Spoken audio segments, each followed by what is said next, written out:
Victoria and Ella grew up side by side, sharing the same yard, attending kindergarten together, and sitting in the same classrooms throughout school. Their bond deepened over the years, and they became as close as sisters. From a young age, Victoria was known for her quiet and modest nature. She often preferred solitude, finding comfort in her books and diary. In stark contrast, Ella was vibrant, full of energy, and always ready for a good time. She continually coaxed Victoria into joining her lively games and adventures. As they grew older, Ella became a bright light in Victoria's life, infusing her more subdued world with color and excitement. Eventually, their differing personalities led them down separate paths, yet their friendship remained strong. They still understood each other effortlessly, just like in their childhood. Ella always encouraged Victoria, who struggled with confidence, while Victoria showered Ella with unwavering loyalty and support. Their differences only served to strengthen their bond. Naturally, at Victoria's wedding, Ella stood proudly as her witness. A year later, Ella also tied the knot, and their families forged a close friendship. When Ella's husband walked out on her, Victoria was there to support her friend through the hard edge. A few years later, Victoria found herself alone as well. Neither woman was able to start another family, but their friendship only grew stronger. Together, they tackled life's challenges, standing by each other through thick and thin. Frequently, during their meetups, the friends dreamed of traveling the world together one day. "When our children are married, we'll retire and explore the globe," Ella would exclaim. "I've never even been to the sea," Victoria lamented.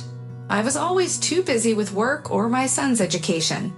Thankfully, my grandmother left me the apartment, or I'd be drowning in mortgage payments." With just a year left before retirement, Ella burst into Victoria's home, her eyes shining with inspiration. "I have a brilliant idea," she announced.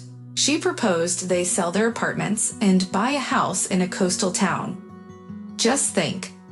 We could run our own business and spend every summer by the beach, soaking in the healing sea air and salt water." At that moment, Victoria felt a spark of excitement. Soon, the two friends began searching for an affordable seaside property. They eventually found a modest wooden structure on a neglected plot surrounded by pine trees and junipers, and decided to share the purchase equally. Their new property hardly resembled a home.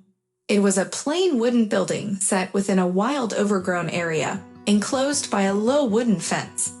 A small gate led into the yard, revealing two dilapidated structures arranged in a P shape, with a weedy lot in between that they envisioned transforming into a flourishing garden. "It's okay," Ella encouraged, sensing Victoria's doubts. "We can make it beautiful. Our kids can help us with the renovations. We'll turn one house into a kitchen and guest rooms, and the other into our living space. Every morning, we'll prepare breakfast for our guests and spend the rest of the day enjoying the sea air." Ella vividly pictured them running barefoot on warm sands, swimming in gentle surf, and sipping tea on the veranda as waves crashed nearby. In the evenings, they imagined watching stunning sunsets that painted the sky in brilliant reds and oranges. However, as time passed, it was only Ella's son who helped out with the renovations. He took charge of overseeing the hired workers and dedicated his weekends and vacations to the project. Meanwhile, Victoria's eldest son, David, was preoccupied with his fourth attempt at love and rarely left his new partner's side.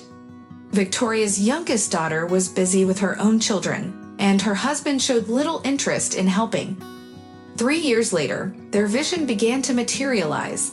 2 main buildings and additional structures stood on the property.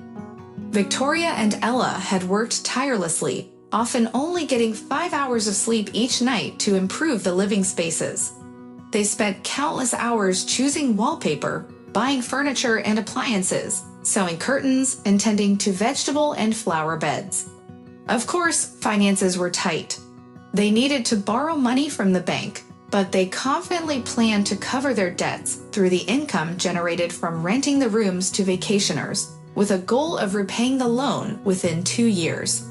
The long-anticipated swimming season was just around the corner. A month before summer, one of Ella's daughters-in-law called to announce that she and David's 2 children would be visiting. There was no request for permission or inquiry about available space, just a simple notification. It quickly became clear that Ella's son hadn't been providing much financial support to his ex-wives. To appease their frustrations, he had boasted about the property his mother had acquired in the resort area, promising them they could use it for vacations every summer in exchange for a little help from him. Ella immediately dialed David's number. "Son, what's going on? We weren't prepared to host family." "Well, Mom, are you upset? They're your grandchildren. Let them stay a while," he replied nonchalantly. By mid-June, both houses were fully booked. Ella's 3 daughters-in-law claimed the best rooms, and each had complaints. One demanded an air conditioner like the one in the adjacent room, another fussed about the view, and the third insisted on an extra bed for her child and mother. To accommodate everyone, the hosts had to squeeze into a single room. As if that were enough, Victoria's daughter decided to bring her 2 sons for a visit as well, necessitating the purchase of a bunk bed. Consequently, Victoria was crammed into a mere 7 square meters with Ella, her friend, and their grandchildren for the whole season. From dawn until dusk, the 2 women were tasked with cooking and cleaning for their guests, who decidedly refused to pay for their meals. The women soon realized that, at this rate, they stood little chance of paying off their debts in the next 2 or even 5 years. While this was Ella's family affair, Victoria felt increasingly stuck in a situation she never signed up for. They needed a plan to generate income quickly. "Vic, I have an idea," Ella exclaimed. "Let's open a small cafe on our property for the vacationers. I'll whip up some delicious desserts, and you can handle the snacks." Victoria considered it for a moment before nodding in agreement. "That could work. I'm sure the locals would love it. We can make it profitable in just a couple of seasons." Thus, the Cozy Cafe summer evening was born and quickly became a popular spot for visitors along the waterfront. As summer wore on, Ella's relatives began to leave as autumn approached. "What do we do now?" Victoria asked her friend, concern evident in her voice. "We need to come up with a plan. I didn't sacrifice my apartment just to toil away here for your swarming relatives. We need to make a decision. I'll try talking to David, but remember, these are my grandchildren too." Ella replied defensively. "Ella, I understand, but why should I have to deal with all of this? Instead of relaxing and enjoying the seaside, I feel trapped. We need to clean up the property and prepare for next season. We have to reach a decision. If you can't control your relatives' visits, then let's divide the land and the houses evenly. We could create a 2-way entrance. I'm sure my son will help me with that.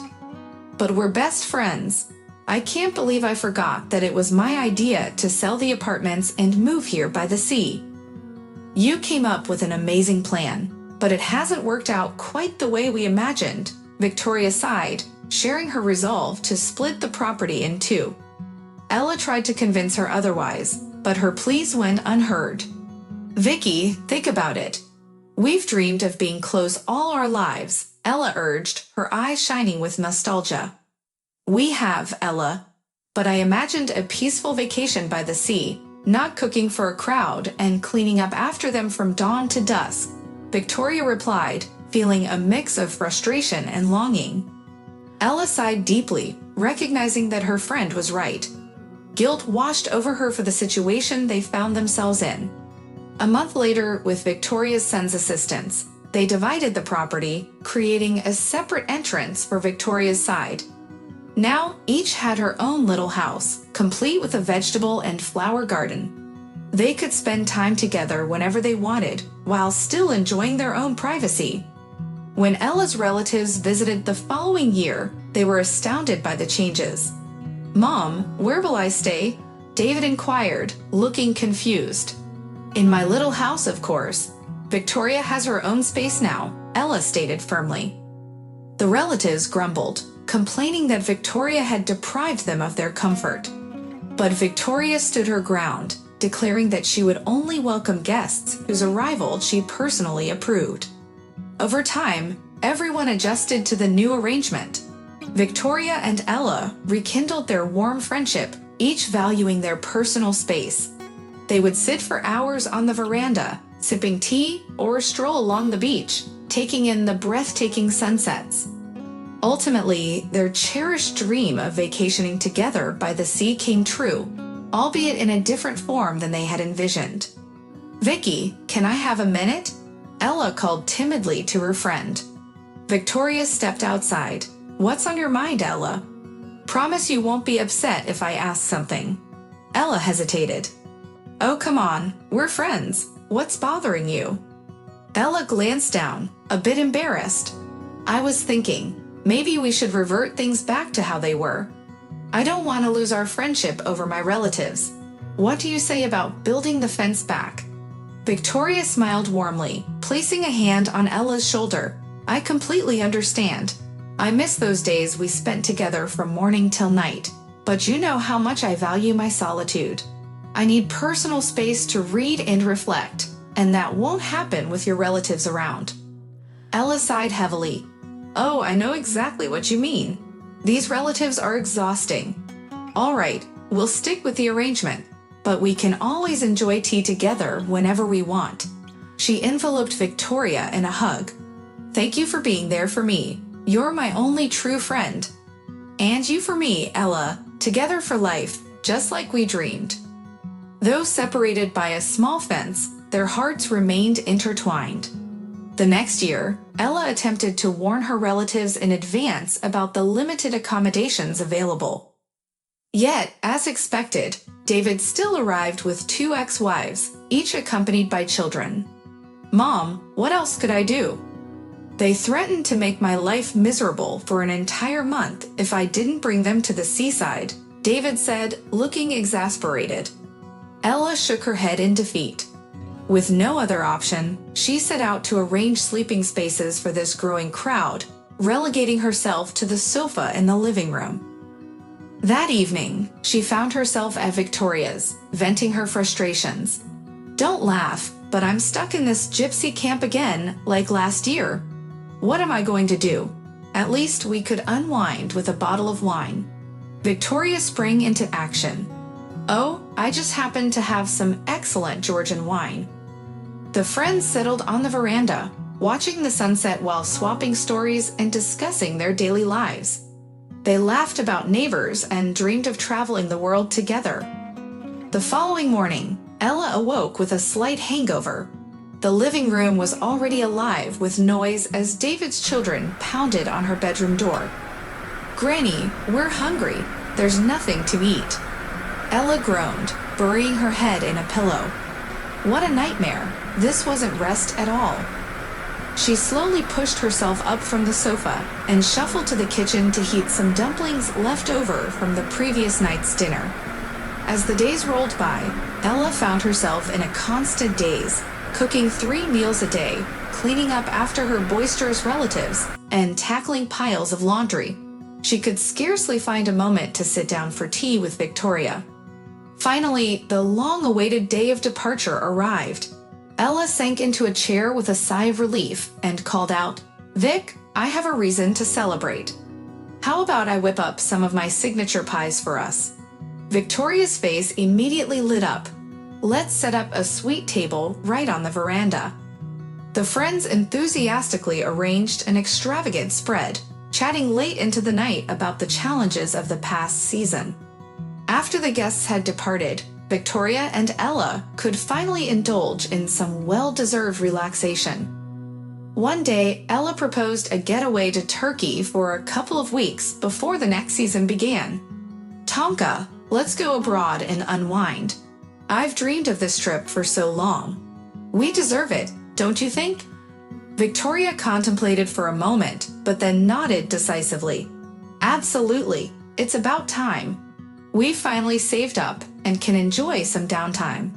The 2 friends embraced each other joyfully, excited for the sea, Istanbul, and all the adventures ahead.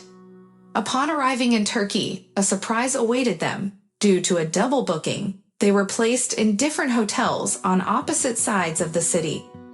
How could this happen? We made our reservation together, Ella exclaimed indignantly. The hotel administrator could only shrug. I'm sorry for the inconvenience, but there's nothing we can do. All the rooms are full. Disappointment filled the air as the friends exchanged glances.